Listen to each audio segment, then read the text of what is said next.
Hello,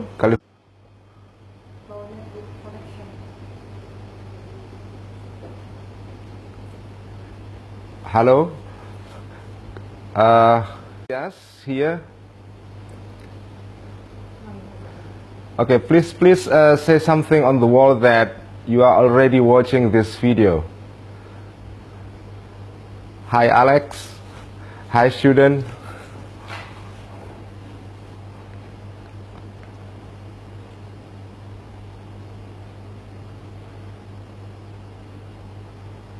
Are you already connected to my Facebook account?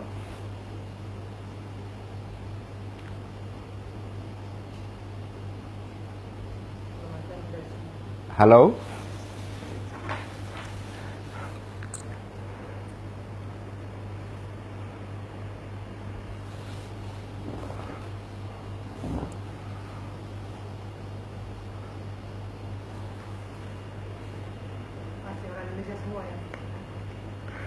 Can you see me?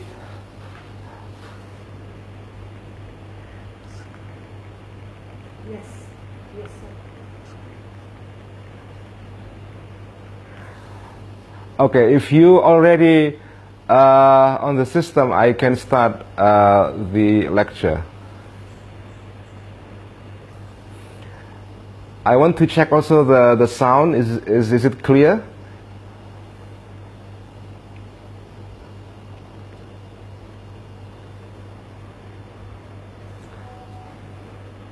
Okay, so good morning, everyone. Welcome to my presentation on Indonesian Islam, on recent trend and development in Islam in Indonesia. So this is early morning in Jakarta, just midnight here in Jakarta. So I should stay awake until late at night, but it's okay.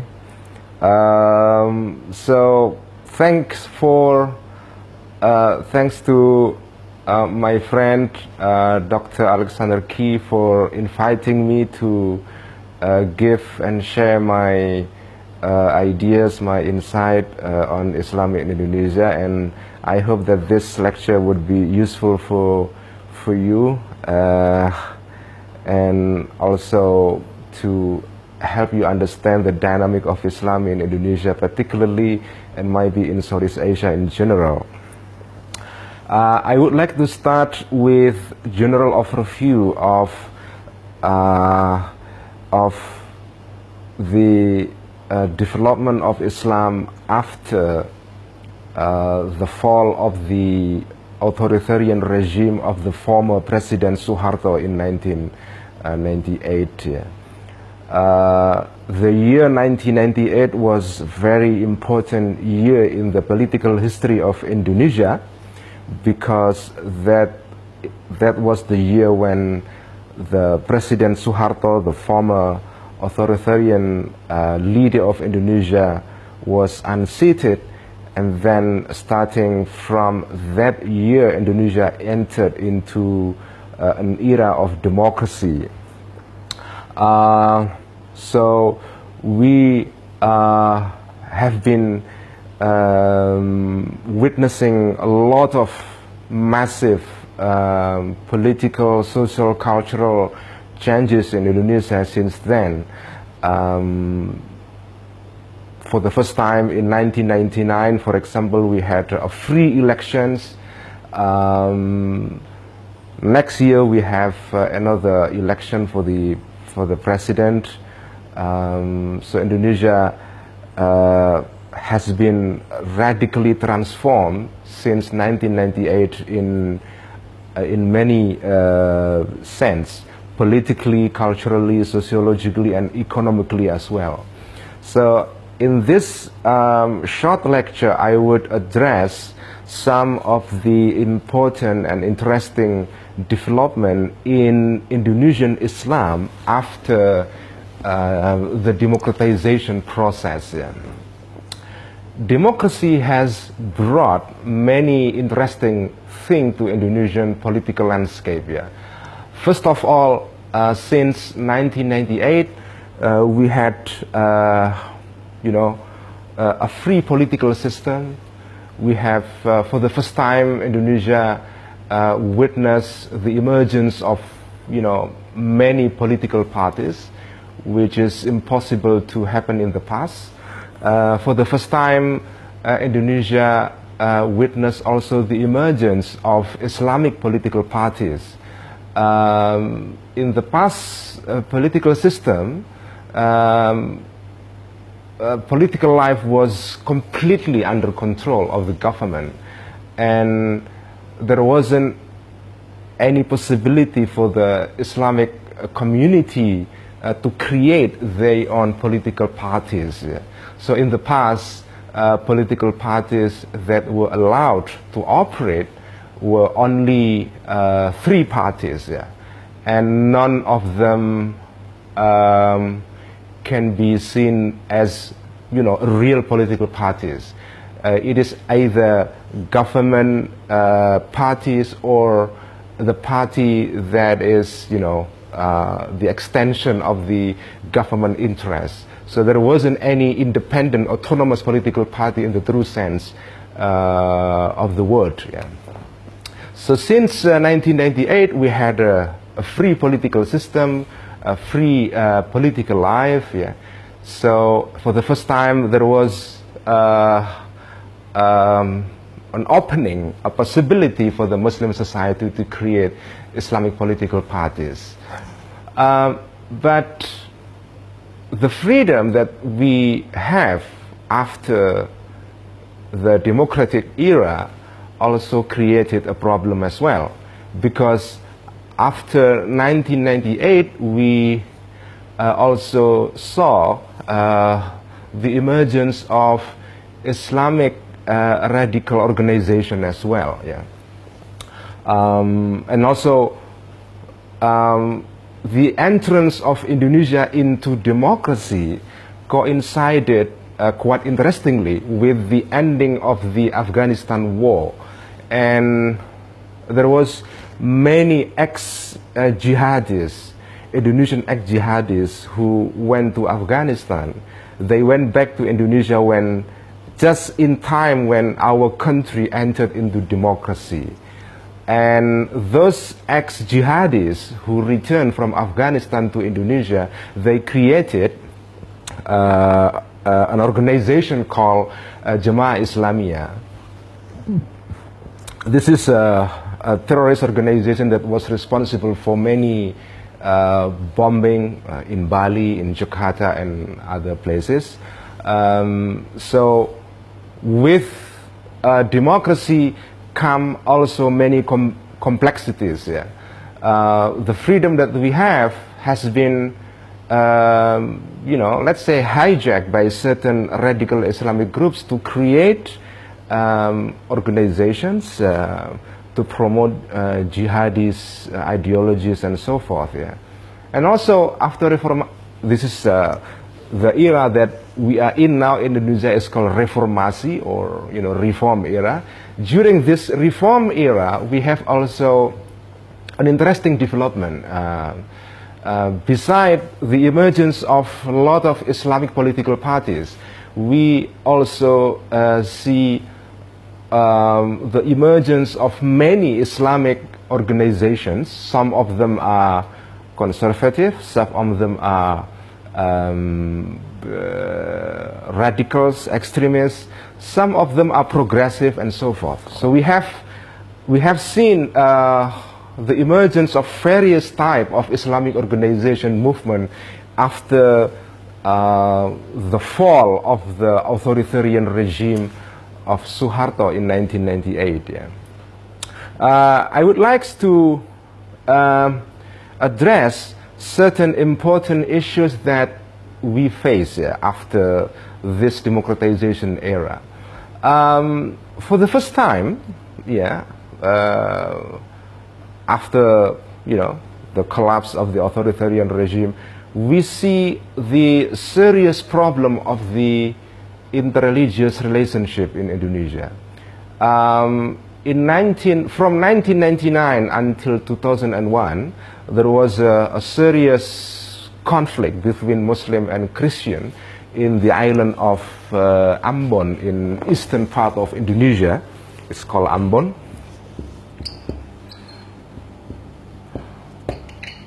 This is a beautiful city in the eastern part of Indonesia, Ambon. But unfortunately, Indonesia, had a serious problem of Christian-Muslim relationship in that particular island. In 1999 until 2001, there was let's say a war, a serious social conflict, physical conflict between Muslim and Christian. Thousands of people got killed in that conflict. Yeah. So this is one of the implication of the democratization in Indonesia. With the freedom that we have, certain problem arises.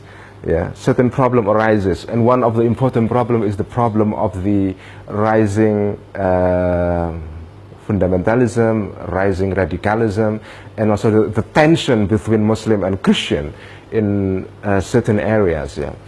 So let's say interreligious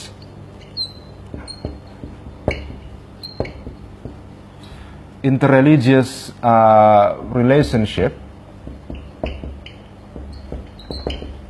This is one of the major issues facing us Indonesian in the post-reformasi era.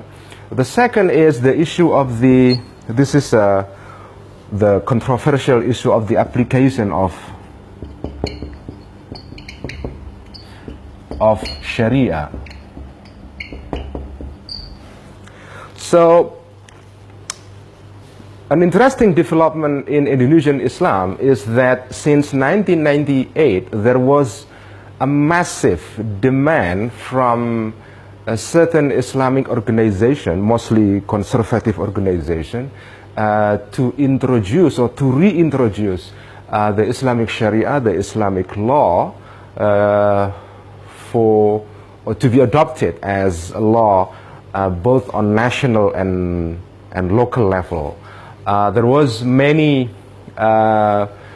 groups in many provinces which demanded for the application of the Islamic Sharia.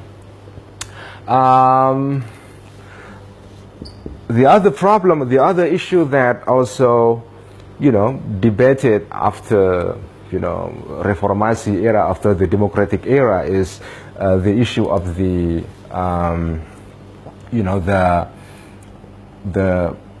spread of the Islamism,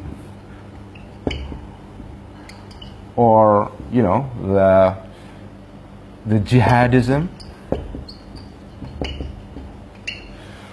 So the spread of the jihadist ideology among certain circle of the young generations. Interestingly, that this ideology of jihadism has traction among students in the secular campuses. Yeah. This is a global phenomenon in which you see the appeal of the jihadi ideology among the student of the hard sciences, for example. It is interesting that the jihadi ideologies, the Islamist ideology, got following not among the student of Islamic sciences or among the student of the humanities, social sciences, but this kind of ideology has been quite popular among the student of the hard sciences like physics, biology, medicine, and so forth. This is very interesting, and this is not only unique to Indonesia. You might see this phenomenon globally. So everywhere you see, the appeal, the attraction of the jihadist ideology among the student of the secular universities. Yeah. So we have these three problems: the problem of the interreligious relationships, particularly among Muslim and Christian. Yeah. But included in this problem of interreligious relationship is also the problem of minority right.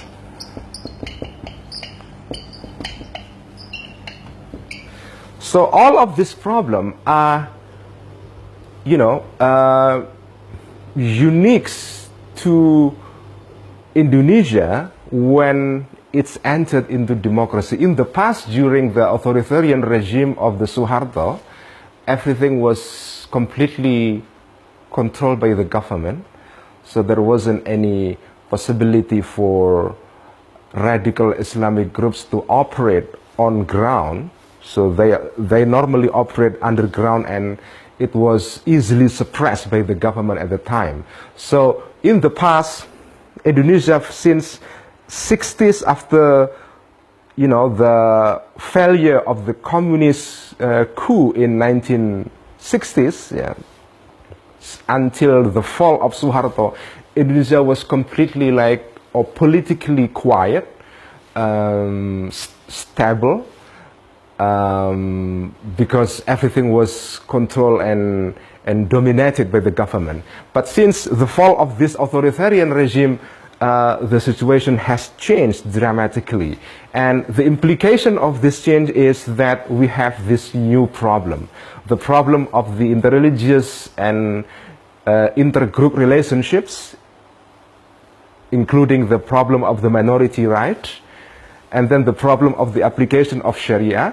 The problem of the application of Sharia is very interesting because the resistance or the criticism toward the demand for the application of Sharia came primarily not from the non-Muslim, because this is a sensitive issue. I mean, Christian and other non-Muslim group cannot say something about this, because criticizing the idea of the Sharia would be very dangerous if it's come from the Christian or other non-Muslim organization.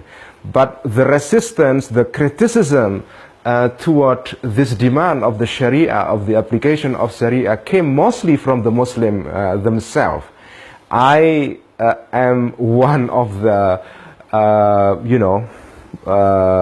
the people who criticize strongly the idea of the application of Sharia, because in my opinion, the application of Sharia without subjecting the Sharia to certain rethinking and reinterpreting would result in certain problem. I mean, learning from experiences in other countries, the application of Sharia create many problems in society. And even, this is interesting, the resistance to the application of Sharia in Indonesia came not only, this is very interesting, not only from the so-called liberal or progressive Muslim intellectual and activists, even the two major Islamic organizations in Indonesia, which is NU or Nahdlatul Ulama,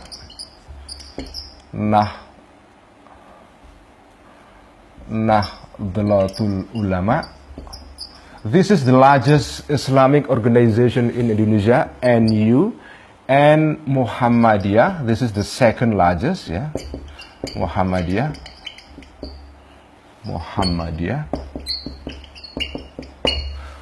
So Nahdlatul Ulama and Muhammadiyah. I mean, people, see those two organizations as the pillar of the Islamic moderation in Indonesia. So even those orthodox organizations, they also resist, or they do not agree with the formalization or the application of Sharia in Indonesia, simply because they are aware enough that applying the Sharia in multicultural, multi-ethnic, multi-cultural country like Indonesia would create some problem, because what kind of Sharia do you want to apply? Because there are many interpretations to the Sharia, to the Islamic law. So this is interesting. So the resistance to the application of Sharia came not only from, let's say, the liberal and progressive Muslim activists and scholars, it's come even from the mainstream organization, i.e. Nahdlatul Ulama and Muhammadiyah. Islamic jihadism, or Islamism and jihadism, this is also interesting, as I mentioned before, that, we saw after democratic era the emergence of certain radical organization that has link with Al-Qaeda and later on with ISIS. And interestingly, the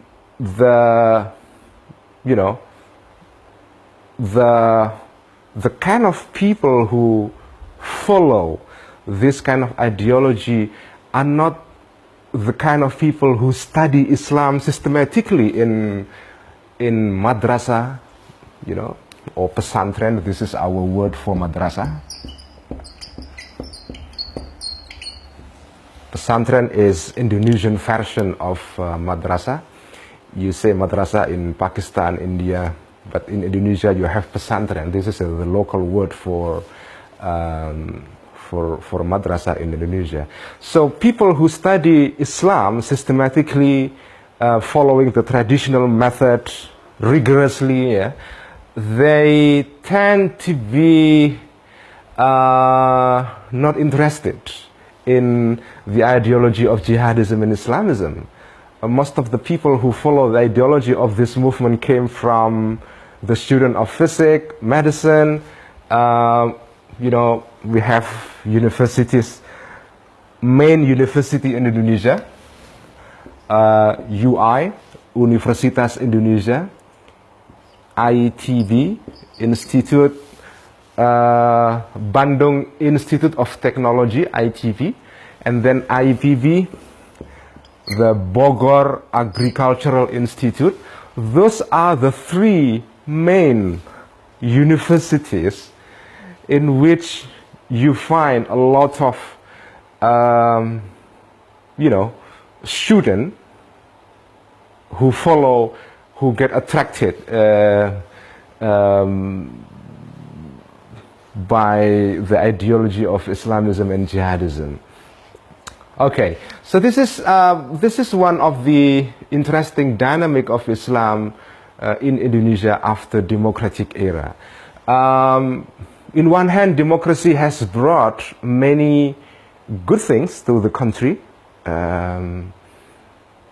allowing the emergence of many political parties, allowing, the free elections to happen, allowing the free press. Indonesia after democratic era was considered as one of the, maybe the most freest press in Southeast Asia.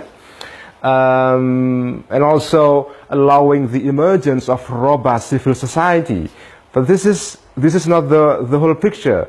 The other picture of democracy in Indonesia is that we have also problem with intolerance. We have problem also with the interreligious relationship. And we have also problem with the jihadism and Islamism in the same time. So I would like to move on to particular issue that is related to the minority right, because this is one of the important debate that is going on these days.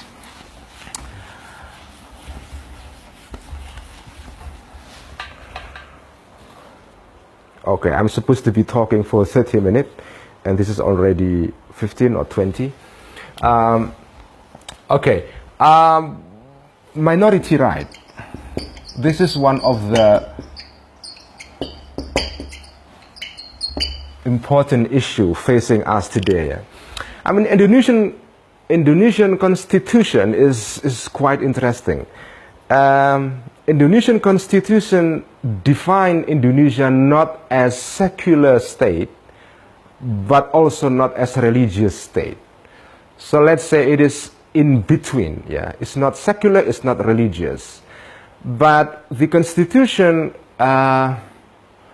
contain clauses that ensure freedom of expression, freedom of assembly, and also freedom of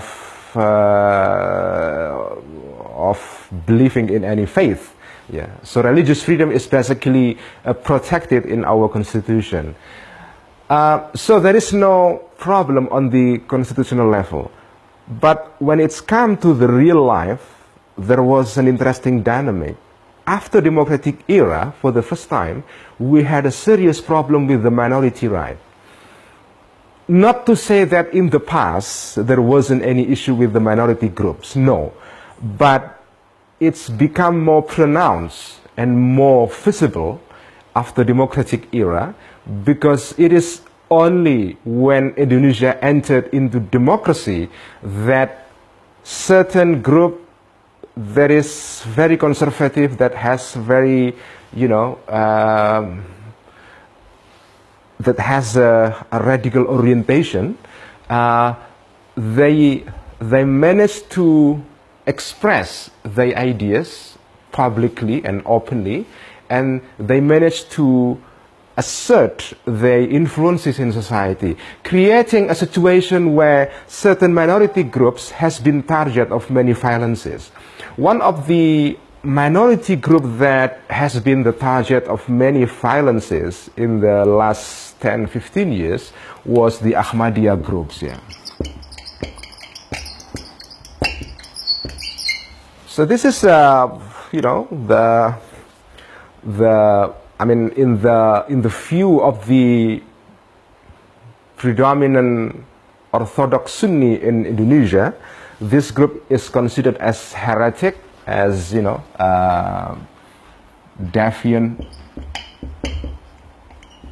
deviant sects, Ahmadiyya, and the second is Shia. There are small numbers of Shiite people living in Indonesia. I'm not sure about the number, but they're very small. But there are certain public intellectuals in Indonesia who are, closely, or who are considered as closely linked to the Shiism and Shiite ideology or Shiite faith. Yeah, there are certain popular, public intellectual in Indonesia by the name of Dr. Jalaluddin Rahmat, for example, who is now sitting in the parliament. So this is one of the important public intellectual in Indonesia today, and he is, even though he denied any link with the Shia, but in the view of many Indonesian people, he is considered as one of the most important Shiite public intellectual today. So we have the problem of Ahmadiyya and Shiite. A lot of violences was directed to Ahmadiyya in last 10-15 years. Even now there was,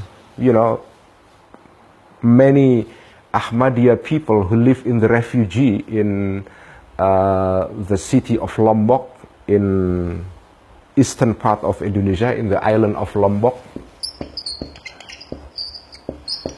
So there was a neighborhood in a village in Lombok who are, certain members of Ahmadiyya living in the neighborhood in this city of Lombok, and they suffered from attack and harassment, and then they live as refugees in other cities, and they live as refugees almost 10 years until now without any solution. So the problem of Ahmadiyya is one of the serious problems that we are facing today, and also the Shiite. Even the Shiite problem is not that serious as the problem that occurred to the Ahmadiyya. Yeah. So, and also the problem of the Christian, Muslim-Christian relationships. One of the issues that is related to this particular problem is the problem of building the church. Yeah, this is still ongoing debate in Indonesia. So we have a rule that you, as a Christian, you have to fulfill certain requirement in order to build a church. Yeah? And it's a long requirement. Sometimes even if you manage to fulfill all the requirement, you still cannot get any permit to build a church. And this bureaucracy of building churches, which is so, complicated and very, sometimes very mysterious, because nobody know how to get a permit. Even if you fulfill all requirements, you still denied the permit. So this situation create another problem in which certain Christian groups decide to build let's say illegal churches without any permit for the government. And this quote-unquote illegal or illegal churches has been the target of many attacks from certain radical Islamic organizations for many years. Yeah, even they became a target of the Jamaah Islamiyah groups, target of bombing. Just few months ago, there was a church in Surabaya, in East Java, that was targeted by the member of ISIS. Yeah.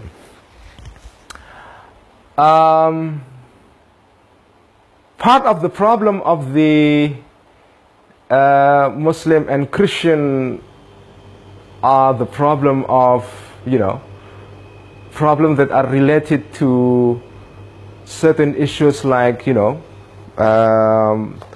wishing Christmas, for example. There was a controversy almost every year in December. So whenever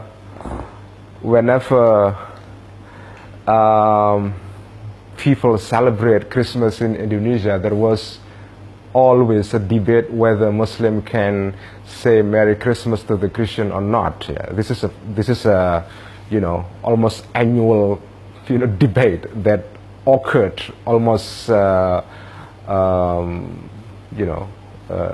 every year. So the question being whether wishing Merry Christmas means that it will it will end up in recognizing the theology of the Christian, meaning that if Muslims say Merry Christmas to the Christian, is it a tacit recognition of the Christian Trinitarian theology, which means that if you say that word, you become a Christian. So this is one of the conversation that we have these days. Yeah, there was a fatwa by the Indonesian Council of Ulama. It's called MUI, Indonesian Council of Ulama, Majelis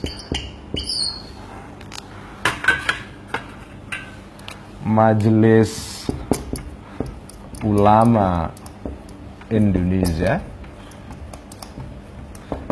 This is a very interesting body because this is the sole body that is entitled to issuing fatwas in Indonesia. So there was a fatwa issued by this council in 70s regarding the issue of wishing Christmas. And not wishing Christmas basically, but regarding whether Muslim can join the Christmas celebration. And the fatwa says that you cannot, as a Muslim, join the mass, the celebration of Christmas as a ritual in the church, yeah, or the celebration of Christmas as a ritual. You may, you might wish Merry Christmas to your Christian friend, but joining the mass, the ritual, the celebration in the church is prohibited, because it is against the Islamic teaching or Islamic doctrine of not, performing the ritual of other religion, because that's not, that's prohibited for the Muslim. But later on, this fatwa was, extended into not only prohibiting joining the celebration of Christmas, but also to include the fatwa also prohibit the wishing of the Christmas. Yeah. And this has become, now the debate among the Muslim people. And in general, Indonesian Muslim,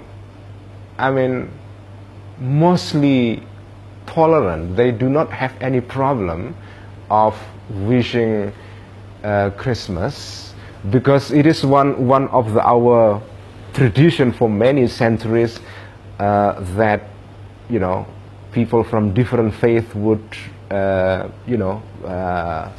greet each other in the occasion of holidays. This is a common practice. But then things become different when, and I will end my presentation now with this, discussion. Things become different when the identity politics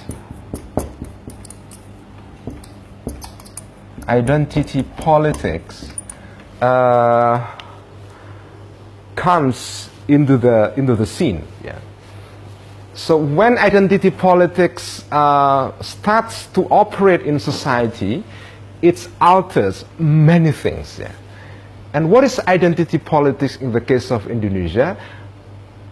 By identity politics, I mean a political process, a political situation in which Islam becomes not only a faith that people adhere to or believe in, but Islam is also a cultural marker, an identity for social groups, yeah, that demarcate, that put, a lines between us as a Muslim and others as non-Muslim.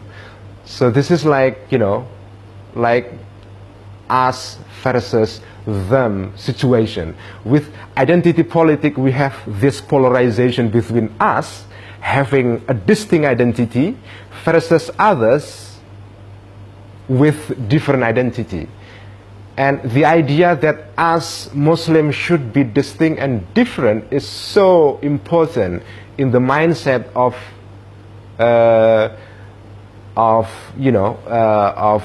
Muslim today, in which this identity politics operate. Yeah. And this situation started with in 1979 with the victory of the Iranian Revolution. As you may know that, in 79 there was a revolution in Iran that toppled Shah Iran and then brought an end to the Shah regime that secularized Iran. And then with the victory of the Mullah revolution in Iran, there was an Islamic state or Islamic regime in Iran, and the fact that the cleric, the mullah in Iran can defeat the secular regime of the Shah Iran at the time give a confidence for the Muslim, thinking that we Muslim can, can defeat secularism. We can defeat. We can establish a different political system that is capable of countering the hegemony of the Western democracy, capitalism, socialism, and so forth. So the victory of Iranian Revolution is an epochal period in the Muslim modern history, because this creates a different consciousness in which Muslim globally, from Tehran until Jakarta, they feel that we as Muslim have different identity, and we should be living a different lifestyle, and we should be ruled by different kind of political system. So one of the important jargon or slogan, I mean all over Muslim worlds since early 80s until maybe early 80s until 90s is this: Al-Islam, this is in Arabic, Al-Islam huwa al-badil, or Islam is the alternative.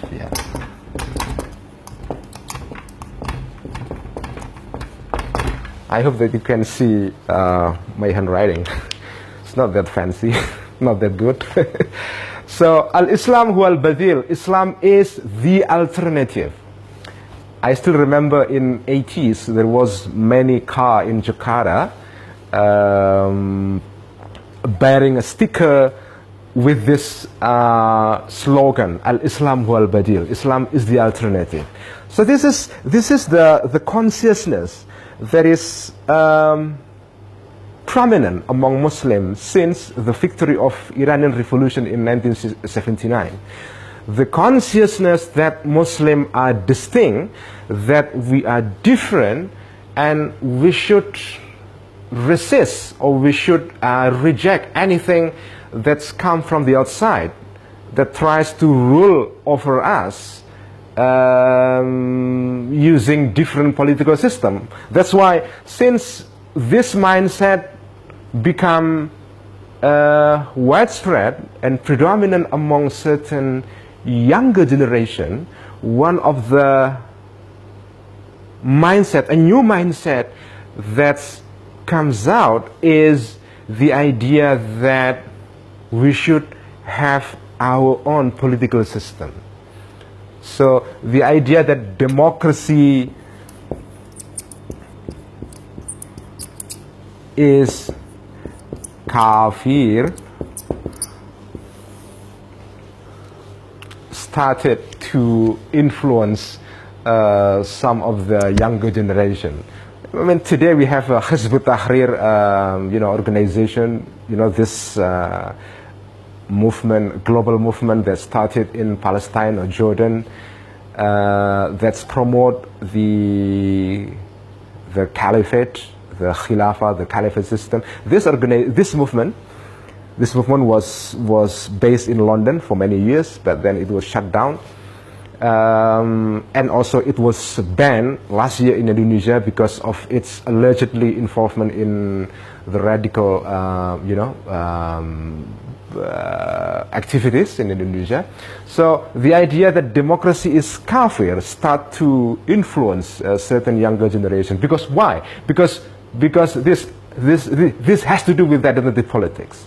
Because we have different identity, we should have different political system, and we should reintroduce the Islamic Sharia as a different legal system. Because with this emerging new consciousness in which Muslims feel a different identity, a distinct identity, also comes a new consciousness that Muslim as a society should be ruled by different legal system. You know, one of the interesting political landscape of the post-colonial Islamic countries all over the world is that after the passage of the colonial era, almost all Islamic countries were ruled by a certain legal system that is based on the Western legal system. For example, in Egypt, you know, the French and Switzerland legal system was, you know, adopted as a law in Egypt. In Indonesia, the Dutch legal system has been adopted as our legal system as well. So this situation of Muslim being ruled by non-Islamic legal system creates some alienation, and this creates you know, a resistance, and this resistance is triggered among other things by this process of identity politics. Yeah. So this is just as you know, a kick-off for some discussion. If you want to ask or clarify, I can take some question maybe from you. Let me check my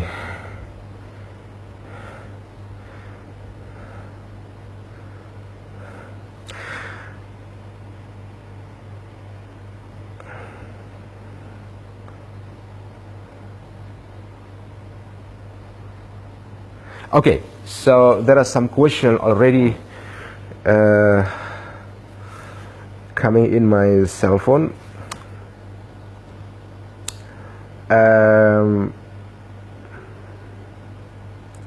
How much Sharia has actually been applied during the debate? Yeah. Certain provinces already adopted Sharia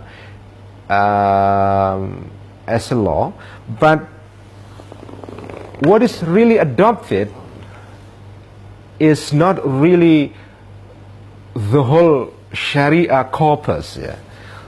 Because what is really adopted is only a parcel of Sharia. For example, most because Sharia is a complicated system. I mean, in Sharia you have different type of legal you know, legal system. You have a legal system that deal with you know, with the civil code, for example.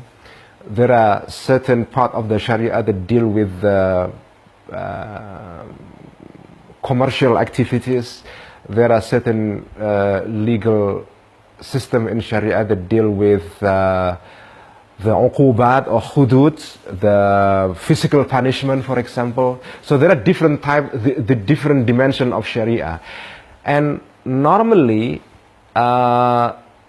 when certain provinces or district in Indonesia, when they adopt Sharia, they adopt only, you know, the superficial aspect of the Sharia. For example, the ban for the consumption of the alcohol. This is the most widespread practice. Yeah.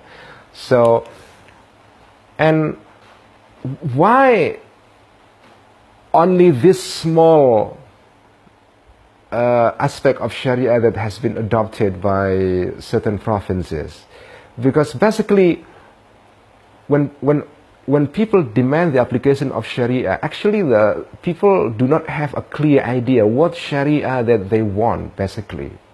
Because when people want Sharia, what they want is really, you know, a situation where the legal uncertainty that obtains after the fall of the authoritarian regime can be solved. Because, you know, Indonesian people live for many years under the authoritarian regime in a very stable political life. And then suddenly, when this structure crumble and decline, people live in chaos. And this, chaos creates anxieties, even uncertainties among people. And they need certainty. So when they clinch into religious law like Sharia, what they want is basically legal certainty. I mean, they don't have any clear idea what Sharia means for them. In many surveys that we had, when people ask, do you want Sharia to be applied in Indonesia? Yes. Majority, they say yes. Like 60 or 70% of Indonesians, they agree that Sharia should be adopted in Indonesia. But when they ask, for example, do you want the application of the cutting of hand as a punishment for the crime of theft, for example, people do not agree.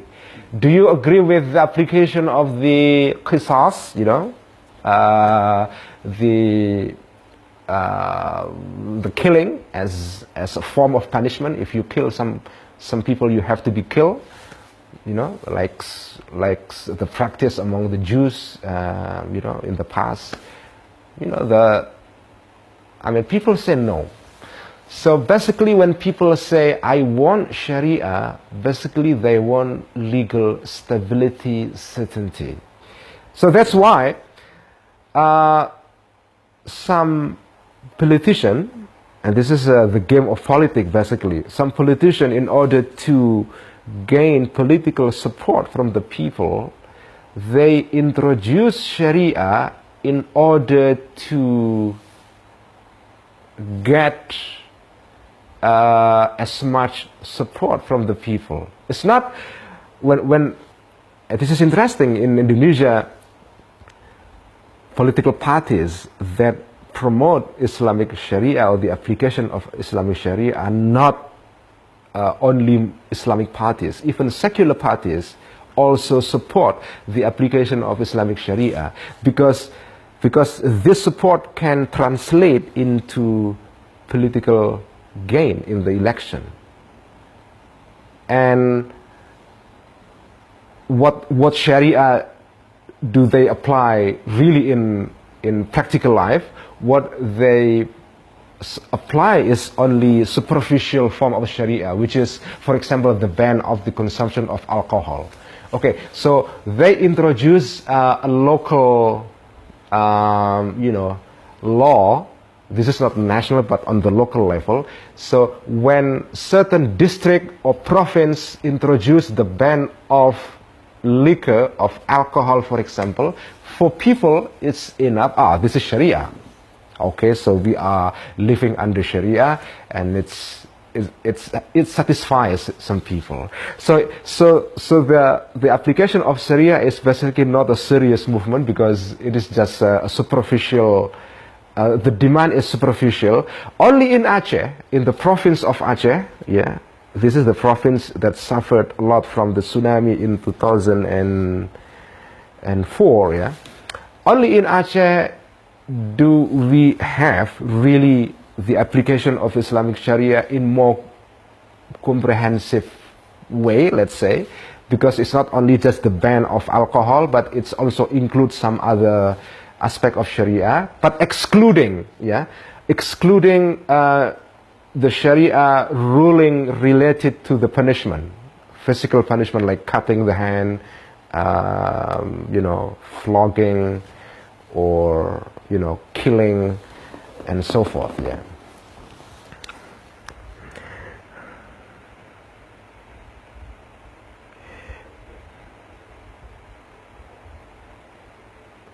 Okay, so there is a question about how do you go about making change within the MUI and government? Is there any space there for alternative thought?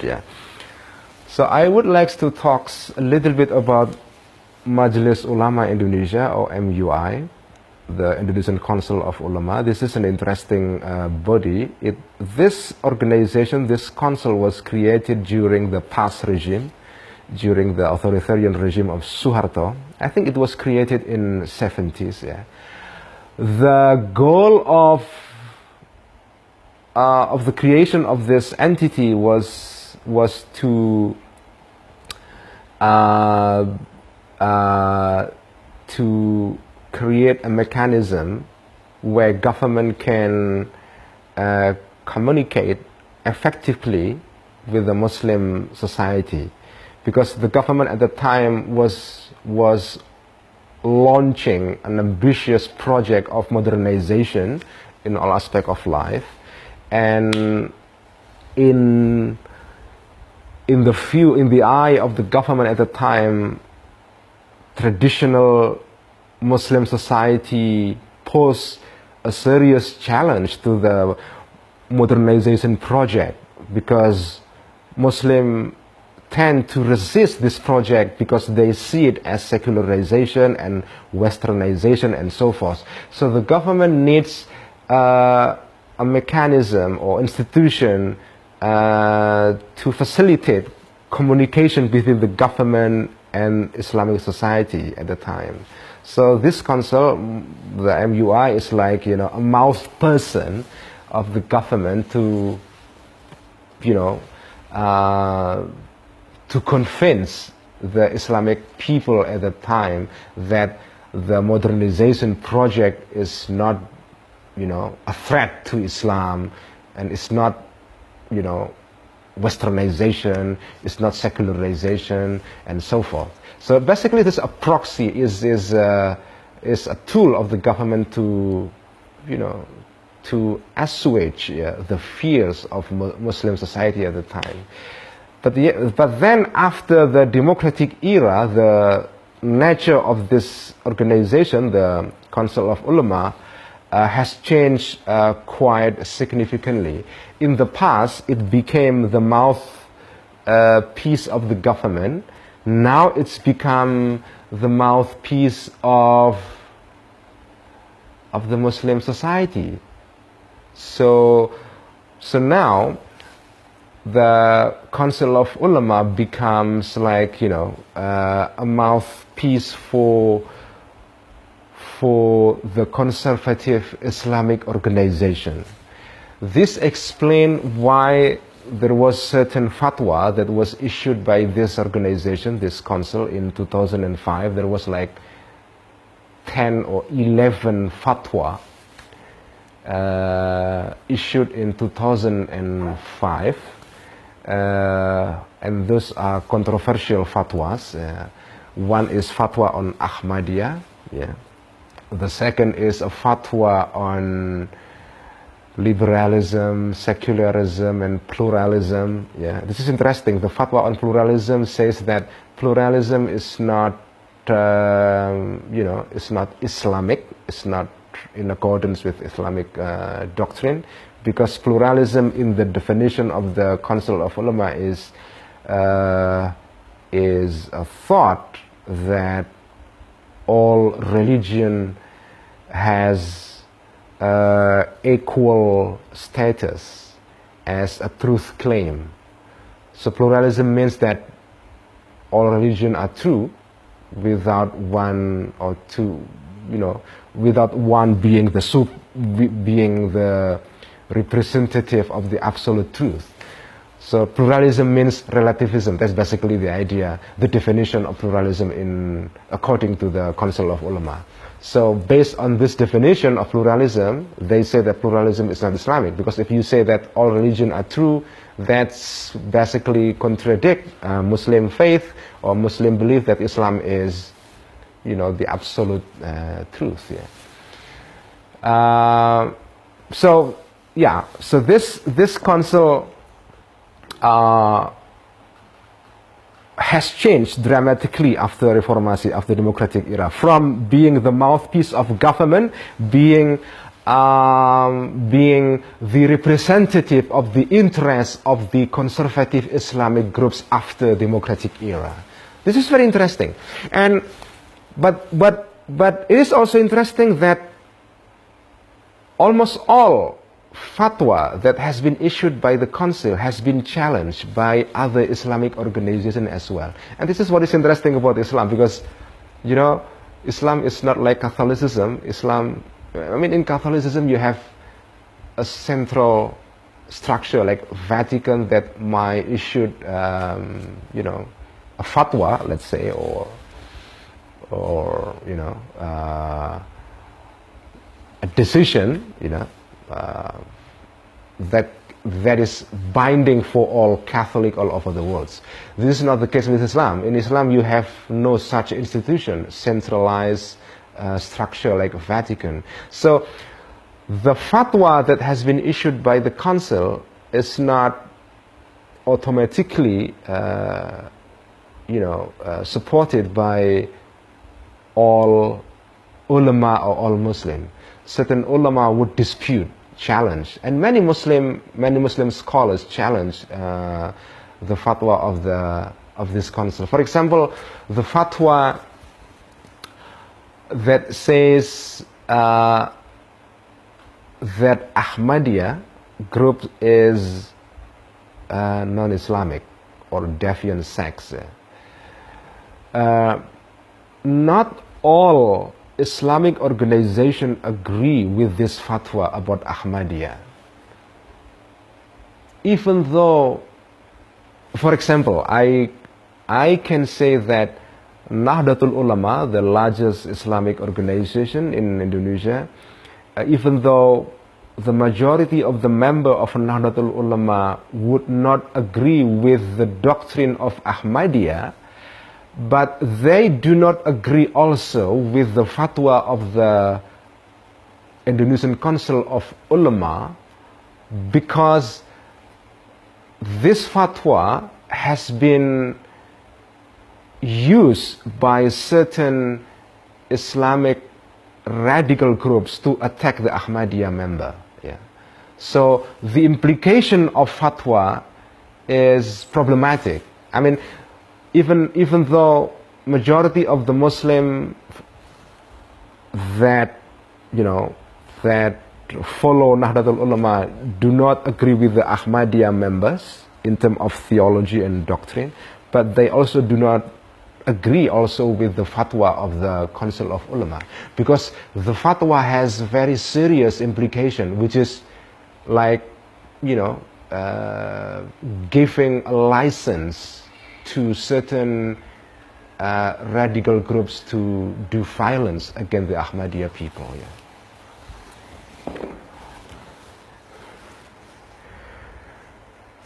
Yeah. Let's see if there is.